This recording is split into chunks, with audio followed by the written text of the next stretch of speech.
appris, on était en week-end en Vendée avec ma femme chez des amis.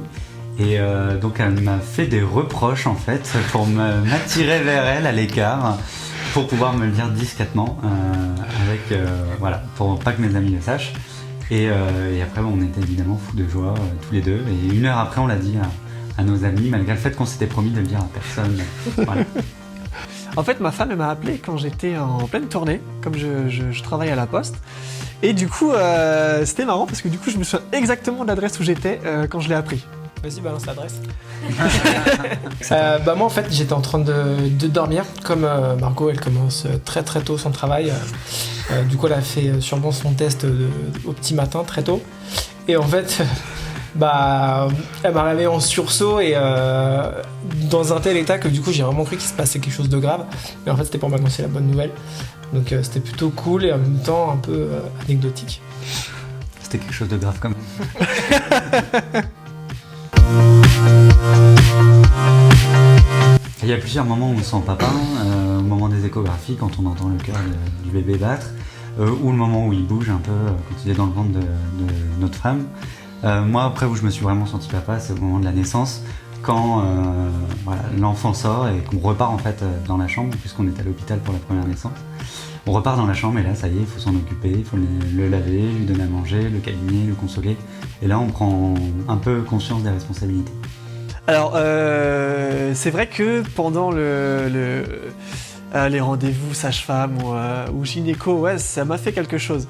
Mais c'est vrai que c'est pas avant l'accouchement où je me suis vraiment senti papa. Et même aujourd'hui, j'ai encore du mal à réaliser que j'ai un fils. Et des fois, ça me fait bizarre.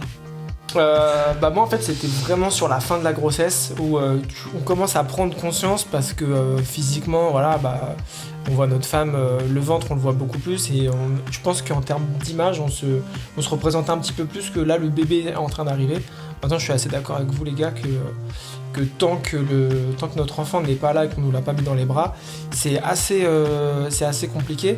Peut-être à l'inverse de la maman où elle le sent, elle vit avec H24.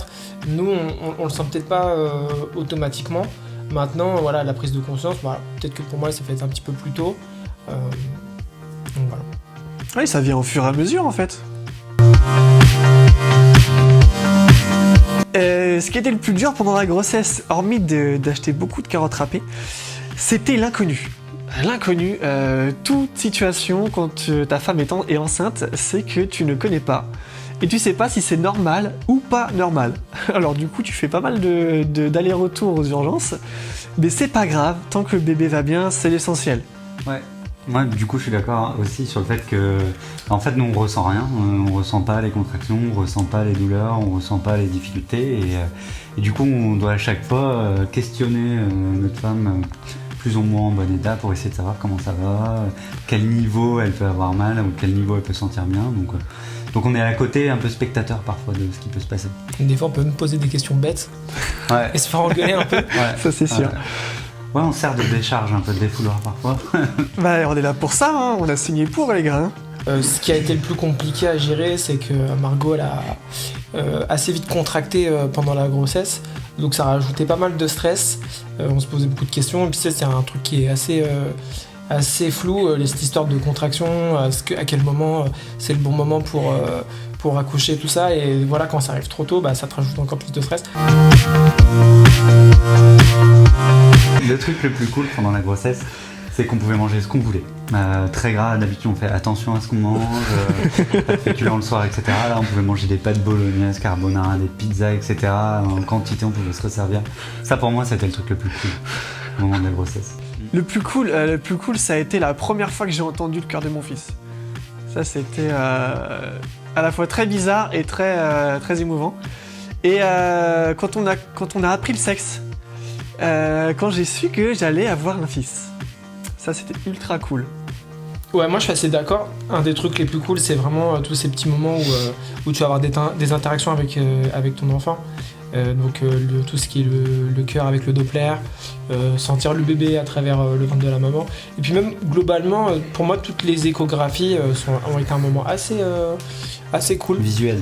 visuel assez cool et franchement à chaque fois c'était une petite excitation, c'était une étape de plus qui me rapprochait vers la naissance et trouver voir ma fille quoi, en fait. Ouais, c'est de plus en plus concret en fait.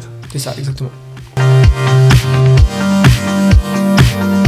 Bon, moi, j'ai eu une petite déception au moment de la naissance où déjà en fait ma femme a rompu la poche des os, on est allé à l'hôpital, il a fallu attendre à l'accueil qu'un médecin ausculte, etc.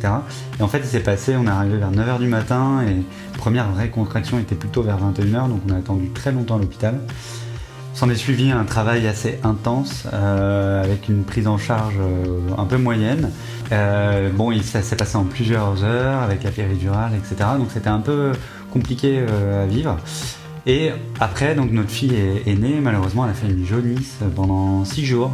Et donc ça a été une jaunisse assez carabinée. Et ouais, donc ça a été une des premiers jours de vie un peu. On s'est dit, on aurait bien aimé que ça soit mieux. Mais bon, au final, voilà, tout s'est bien passé. Elle a bien été suivie. Et aujourd'hui, tout va bien. On est super ravis. Et voilà. Donc c'est juste la seule déception éventuellement que j'ai pu avoir par rapport à ça. Moi aussi c'était plus par rapport à l'accouchement. Nous de toute façon ça a été un accouchement déclenché, donc t'as pas comme dans les feuilletons poche des os, contraction, ça y est chérie, c'est le moment, on y va. Donc en fait du coup c'était un vendredi matin, les valises elles étaient prêtes la veille, on s'est même fait un resto pour se dire c'est notre dernier soir juste tous les deux. Dernier vrai resto. Et du coup en fait c'était le côté un petit peu programmé des choses, c'était un petit peu dommage en fait, ça manquait un petit peu de vie là-dedans.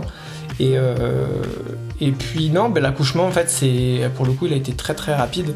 À partir du moment où elle a commencé vraiment à avoir les contractions, parce que du coup ça a été par traitement médical tout ça, que c'était déclenché.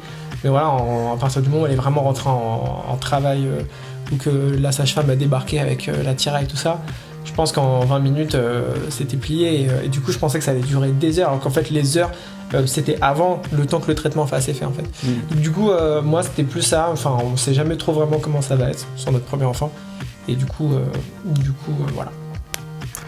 Ah ouais non, moi c'était ça a été une journée un peu chargée. Je rentrais du travail, les contractions avaient déjà largement commencé.